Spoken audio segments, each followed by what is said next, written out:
जय श्री कृष्णा। प्रणाम भक्तजनों।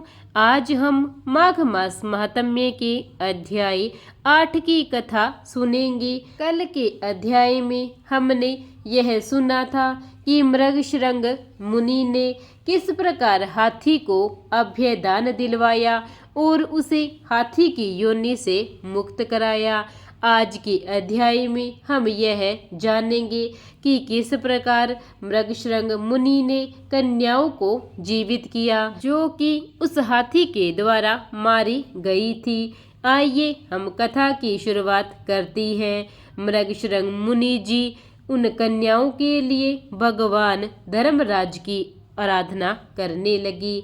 ओम यम धर्मराज मृत्यु अनतक वेवस्वत काल सर्वभूतस्य औदुंबर ददन नील परमेष्ठी वुकोद्र चित्र और चित्रगुप्त, इन 14 नामों से पुकारे जाने वाले भगवान यमराज को नमस्कार है। इस प्रकार मृगशृंग मुनि सूर्य नंदन यमराज की स्तुति करने लगी, जिनका मुख दाढ़ों के कारण विकराल प्रतीत होता है और टेढ़ी बोहों से युक्त आंखें क्रूरतापूर्ण जान पड़ती है, जिनके शरीर में ऊपर की ओर उठे हुए बड़े बड़े रोम हैं तथा ओठ भी बहुत लंबी दिखाई देती है।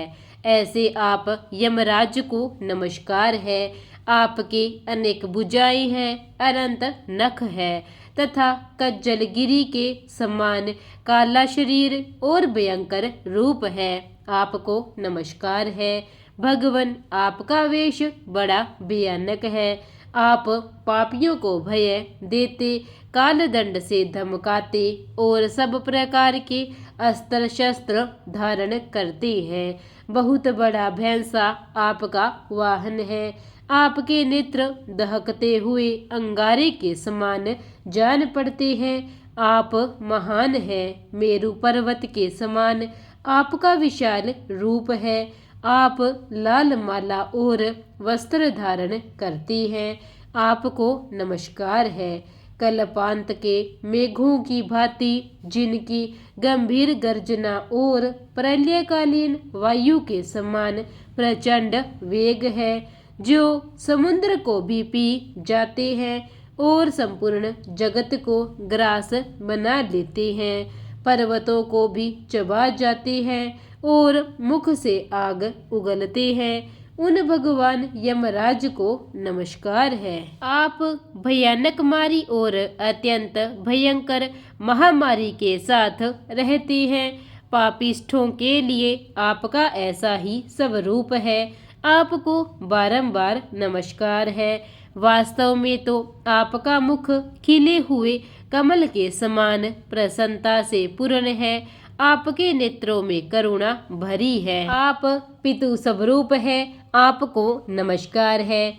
आपके केश अत्यंत कोमल है और नेत्र बोहों की रेखा से सुशोभित है। मुख के ऊपर मूंछें बड़ी बड़ी सुंदर जान पड़ती है। पके हुए बिंब फल के समान लाल होठ आपकी शोभा बढ़ाते हैं।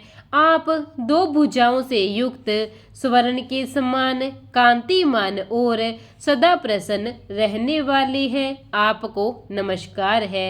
आप सब प्रकार के आभूषणों से विभूषित रत्नमय सिंहासन पर विराजमान, श्वेत माला और श्वेत वस्त्र धारण करने वाले तथा श्वेत छत्र से सुशोभित है। आपके दोनों ओर 2 दिव्य नारियां खड़ी होकर हाथों में सुंदर चंवर लिए डुला रही है। आपको नमस्कार है। गले के रत्नमय हार से आप बड़े सुंदर जान पड़ते हैं। रत्नमय कुंडल आपके कानों की शोभा बढ़ाते हैं। आपके हार और भुजबंद भी रत्न के ही हैं तथा आपके किरीट में नाना प्रकार के रत्न जड़े हुए हैं। आपकी कृपा दृष्टि सीमा का अतिक्रमण कर जाती है। आप मित्र भाव से सबको देखते हैं। सब प्रकार की संपत्तियां आपको समृद्धिशाली बनाती है। आप सौभाग्य के परम आश्रय हैं तथा धर्म और अधर्म के ज्ञान में निपुण सभासद आपकी उपासना करते हैं। आपको नमस्कार है। जब आप अंतक रूप धारण करते हैं उस समय आपके गोलाकार नेत्र किनारे किनारे से लाल दिखाई देते हैं। आप भीम रूप होकर भय प्रदान करती हैं। टेढ़ी बोहों के कारण आपका मुख वक्र जान पड़ता है। आपके शरीर का रंग उस समय नीला हो जाता है तथा आप अपने निर्दयी दूतों के द्वारा शास्त्रोक्त नियमों का उल्लंघन करने वाले पापियों को खूब कड़ाई के साथ धमकाते हैं। आपको सर्वथा नमस्कार है। जिन्होंने पंच महायज्ञों का अनुष्ठान किया है तथा जो सदा ही अपने कर्मों के पालन में संलग्न रहे हैं, ऐसे लोगों को दूर से ही विमान पर आते देख आप दोनों हाथ जोड़कर आगे बढ़कर उनका स्वागत करते हैं। आपके नेत्र कमल के समान विशाल है तथा आप माता संज्ञा के सुयोग्य पुत्र हैं।